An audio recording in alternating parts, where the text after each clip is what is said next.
ठेव हात डोईवरी शिणली रे काया तुझ्या सावलीत जाव। श्री स्वामी समर्थ। स्वामी समर्थ तुमच्या सर्वांच्या इच्छा आकांक्षा पूर्ण करो हीच त्यांच्या चरणी प्रार्थना। तर आता शारदीय नवरात्राला सुरुवात होणार आहे, म्हणजे 15 ऑक्टोबरपासून शारदीय नवरात्राला प्रारंभ होणार आहे। तर आपल्याला अंबाबाईने स्वतः सांगितलेले जी श्री नवरात्रीमध्ये 9 दिवस ही कामे करेल तिची मी प्रत्येक इच्छा पूर्ण करेल।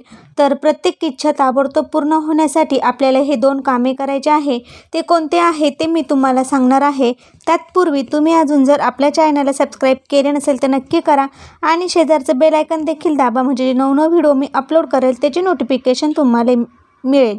चला तर मग वेळ न घालवता आपण आजच्या व्हिडिओला सुरुवात करूया। तर आपल्याला असा एक छोटासा उपाय करायचा आहे। तो उपाय प्रत्येकाला आवर्जून करता येणारा आहे, त्यामुळे नक्कीच करायचा आहे।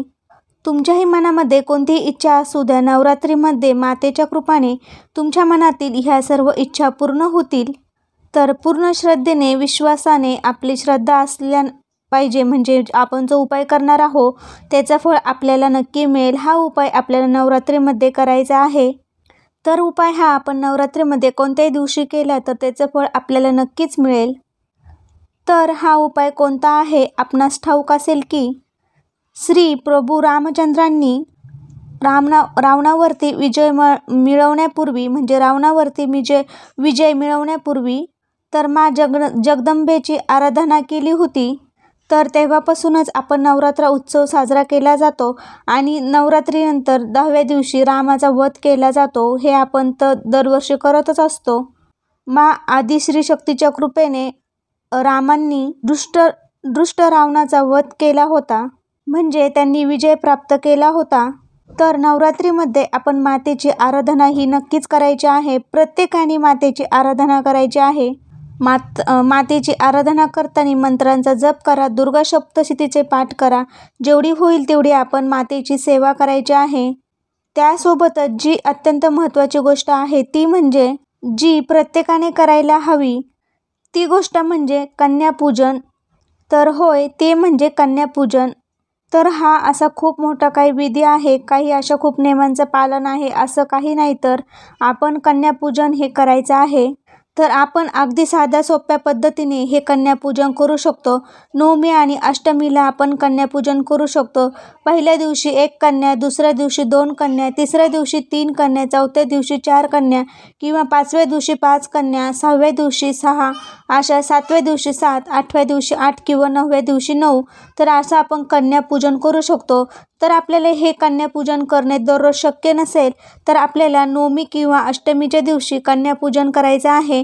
तुम्ही 8 कन्यांना 9 कन्यांना कन्यापूजन करायचं आहे। त्यांच्यामध्ये देवी अंबाबाईचं रूप बघायचं आहे।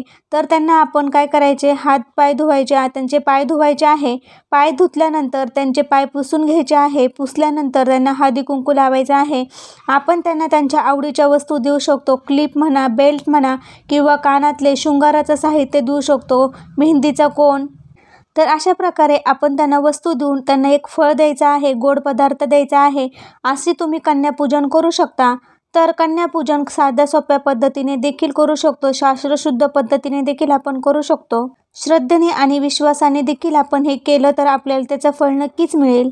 जे नवरात्रीमध्ये कन्यापूजन करते त्यांच्या तमाम इच्छा आकांक्षा पूर्ण झाल्याशिवाय राहत नाही। ज्या दिवशी आपण कन्यापूजन करणार आहोत त्याच्या आदल्या दिवशी आपण 9 कन्यांना आमंत्रित करायचं आहे। ज्यांना शक्य आहे ते प्रतिपदा तिथीपासून, म्हणजे नवरात्रीच्या पहिल्या दिवसापासून तर 9 दिवसापर्यंत कन्यापूजन करत असतात। तर पहिल्या तिथीला 1 कन्यापूजन, द्वितीय तिथीला 2 कन्यापूजन, असे 9 दिवस तुम्ही 9 कन्यांचं पूजन करायचं आहे। ते शक्य नसेल तर तुम्ही अष्टमी किंवा नवमीला 9 कन्यापूजन केलं तरीही चालेल। तर ही माहिती मी तुम्हाला का सांगत आहे, तुमच्या जीवनातील अडचणी असतील त्या दूर होतील, तुमचे मार्ग रिकामे होतील। जर 2 वर्ष कन्येचा आपण आमंत्रित करून पूजन केलं तर आपले दुःख दारिद्र्य दूर होते। आपल्याला 8 वर्षापर्यंत कन्यांचंच पूजन करायचं आहे। तर असं 2 वर्षाचं कन्याचं पूजन जर केलं तर गरिबी दारिद्र्य दूर होते असं शास्त्रामध्ये सांगितलेलं आहे। तर या 9 कन्यांचं पूजन केलं तर यांना कालिका रूप असं पूजन म्हणतात। ज्ञान आणि जे काही आपले तर ज्ञानाचा आपल्याला प्राप्त होतं. तर कन्यापूजन वेगवेगळ्या पद्धतीने केले जाते. तुम्ही त्यांना गोडाचं जेवण करा, त्यांना एक भेटवस्तू द्या, लाल वस्त्र दिलं तर अतिउत्तम, त्यांच्या नमस्कार करा. असं हे आपल्याला कन्यापूजन करायचं आहे. जो आपण दीप प्रज्वलित केला आहे नंदादीप, तो विझणार नाही याची देखील आपण काळजी घ्यायची आहे. जो आपण दिवा लावलेला आहे त्याची ज्योत दक्षिणेकडे असणार नाही याची आपण काळजी घ्यायची आहे.